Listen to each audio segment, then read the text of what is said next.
Hello, ഇന്ന് ഞാൻ വന്നിട്ടുള്ളത് വീട്ടമ്മമാർക്ക് ഉപകാരപ്പെടുന്ന വീഡിയോ ആയിട്ടാണ്. സാധാരണ മിക്ക വീടുകളിലും കാണുന്ന വിനിഗറാണ് കേട്ടോ ഇന്നത്തെ താരം. വിനിഗർ വെച്ച് കുറച്ച് നല്ല ക്ലീനിങ് ടിപ്സാണ് ഇന്ന്. ഞാനൊരു പാത്രത്തിലോട്ട് ഏകദേശം ഇത്രക്ക് വിനിഗർ എടുത്തിട്ടുണ്ട്. അതിലേക്ക് 8-10 ഡ്രോപ്സ് ഉജാല ഒഴിച്ച് കൊടുക്കാം. ഇനി ഇതിലോട്ട് ചേർത്ത് കൊടുക്കുന്നത് ഷാമ്പു ആണ് കേട്ടോ. വളരെ കുറച്ച് ചേർത്ത് കൊടുത്താൽ മതി. ഷാമ്പു ചേർത്താൽ പാത്രങ്ങൾക്ക് ഇതിൻ്റെ സ്മെല്ലൊന്നും വരത്തില്ല. ഇനി ഇത് നല്ലതുപോലെ മിക്സ് ചെയ്ത് കൊടുക്കാം. ഇനി ഞാൻ ആദ്യം ക്ലീൻ ചെയ്യാൻ പോകുന്നത് ഇതുപോലെയുള്ള കപ്പാണ്. നമ്മൾ കുറച്ച് ദിവസം യൂസ് ചെയ്യുമ്പോൾ തന്നെ ഇതിൻ്റെ ഉൾവശത്തും പുറകുവശത്തും കറ പിടിച്ചിട്ടുണ്ടാവും. അതുപോലെ തന്നെ കറ പിടിച്ച കപ്പ് യൂസ് ചെയ്യാൻ തന്നെ നമുക്ക് ഭയങ്കര മടിയാണല്ലേ. എത്ര കറ പിടിച്ച കപ്പായാലും ഈ ഒരു സൊല്യൂഷൻ വെച്ചിട്ട് വളരെ കുറഞ്ഞ സമയം കൊണ്ട് ക്ലീൻ ചെയ്തെടുക്കാൻ സാധിക്കും. ഒരു പാത്രത്തിൽ കപ്പുകൾ ഓരോന്നും കമഴ്ത്തി വെച്ചിട്ട് അതിൻ്റെ ബാക്ക് സൈഡിൽ ഇതുപോലെ സൊല്യൂഷൻ ഒഴിച്ച് കൊടുക്കുന്നുണ്ട്. ഈ കപ്പ് കാണുമ്പോൾ തന്നെ അറിയാം അത്യാവശ്യം നല്ലതുപോലെ കറ പിടിച്ചിട്ടുണ്ട്.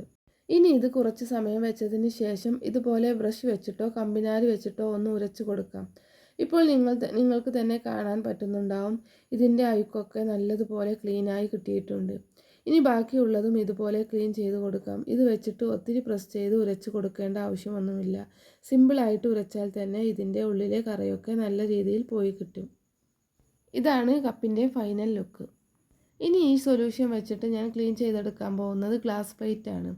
ഇതുപോലെയുള്ള പ്ലേറ്റ് യൂസ് ചെയ്യുന്നവർക്കറിയാം കാണാൻ നല്ല ഭംഗിയാണ്, പക്ഷേ അതിൻ്റെ ഉള്ളിൽ കരിമ്പം പോലെയുള്ള ചെറിയ കുത്തുകൾ വരാറുണ്ട്. അത് എങ്ങനെ ഉരച്ചാലും പോവാൻ നല്ല പാടാണ്. പക്ഷേ അതൊക്കെ ഈ സൊല്യൂഷൻ വെച്ചിട്ട് നമുക്ക് സിമ്പിളായിട്ട് ക്ലീൻ ചെയ്ത് എടുക്കാൻ പറ്റും. അതിനായിട്ട് ഞാനൊരു പാത്രത്തിലോട്ട് പ്ലേറ്റുകൾ വെച്ച് കൊടുത്തതിന് ശേഷം സൊല്യൂഷൻ ഒഴിച്ച് പ്ലേറ്റിൻ്റെ എല്ലാ ഭാഗത്തേക്കും ആക്കി കൊടുക്കുന്നുണ്ട്. ഇനി എല്ലാ പാത്രത്തിലേക്കും സൊല്യൂഷനാക്കി ഓരോന്നായി ബേസിലോട്ട് വെച്ച് കൊടുക്കാം. ഇനി ഇത് 10 മിനിറ്റ് കഴിഞ്ഞതിന് ശേഷം ഉരച്ചെടുക്കാം. ഇപ്പോൾ ഞാൻ എല്ലാ പാത്രങ്ങളും കഴുകിയെടുത്തിട്ടുണ്ട്.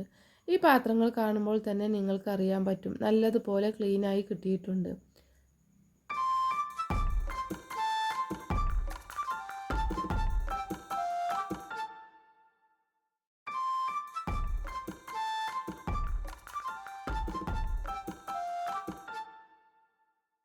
ഈ ഒരു രീതിയിൽ നമ്മൾ ക്ലീൻ ചെയ്തെടുക്കുകയാണെങ്കിൽ കുറഞ്ഞ സമയത്തിനുള്ളിൽ തന്നെ പാത്രങ്ങൾ വെട്ടിത്തിളങ്ങും.